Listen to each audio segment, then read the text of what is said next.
This is the third video to section 3.2. In example number 7, we're talking about the height of a projectile as a function of the time in seconds in the air. And it's given by this function, h of t. We're asked in letter A, what is the domain of the function? Now, since this is a polynomial, the domain of the function is all real numbers.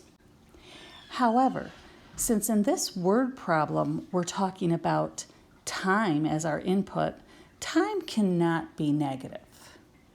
So for this particular problem, our domain is 0 to infinity.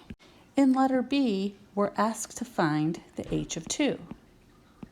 This means, what is the height of the projectile after 2 seconds? And all we do from here is plug 2 into the t value, like this. And then when we solve, we'll get this. And this equals 128 feet. So this is the height of the projectile after 2 seconds. In letter C, they're asking us how long does it take for the projectile to hit the ground? Now, at ground level, our height is going to be 0.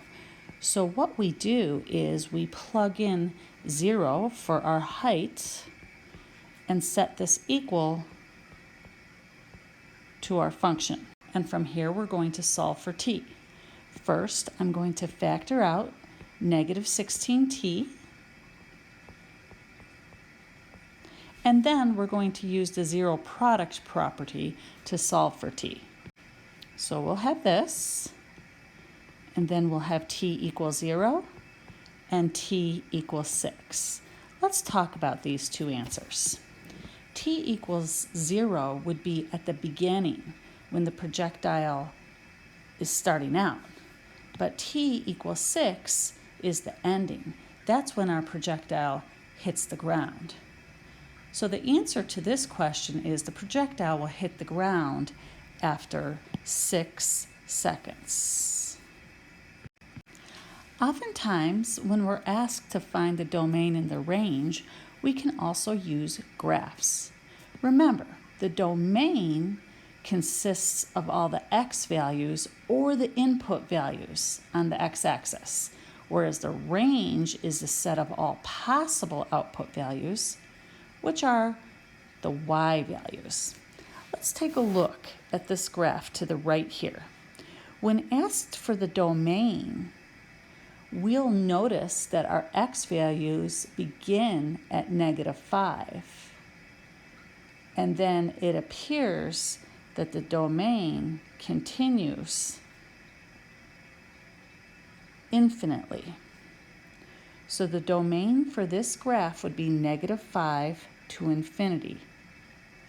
Now, if we're asked to find the range, this time we're looking at the y values. So the very, very lowest y value that we have, well, this is going on infinitely. So that means our lowest y value is -infinity. And what is our highest y value? It stops at y equals 5. So therefore, our range for this graph is -infinity to 5. On the next page, we're given some examples. For number 8, let's find the domain and the range.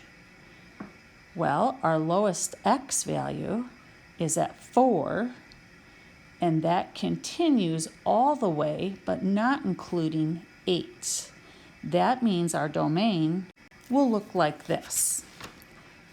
If we take a look at our range, in this case, that's the y values. We go from smallest to largest. Our smallest y value looks close to 2, but does not equal 2. It's infinitely close to 2. That would be our smallest y value. And if we keep going up, up, up, up, up, our largest y value is 8. Therefore, our range is 2 to 8. Taking a look at the next graph, our domain begins at the x values of -4, and it looks like they continue, according to this arrow, infinitely. So our domain would look like this. If we're looking at our y values and we want to know the range, we go from smallest to largest. So here, our very smallest y value is -2. And although this graph seems to grow more slowly over time, it's still increasing infinitely. And our range will look like this.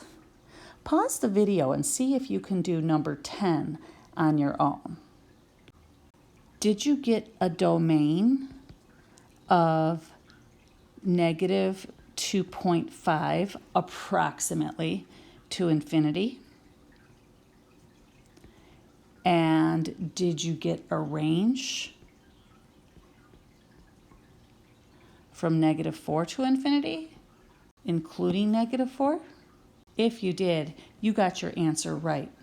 Please notice our x values begin a little bit to the left of -2, so at about -2.5. The open circle means -2.5 is not included, but the x values continue infinitely. For our range, we're looking at our y values. Our lowest y value is -4. -4 is included, and the largest y value continues infinitely. And this was the third video to section 3.2.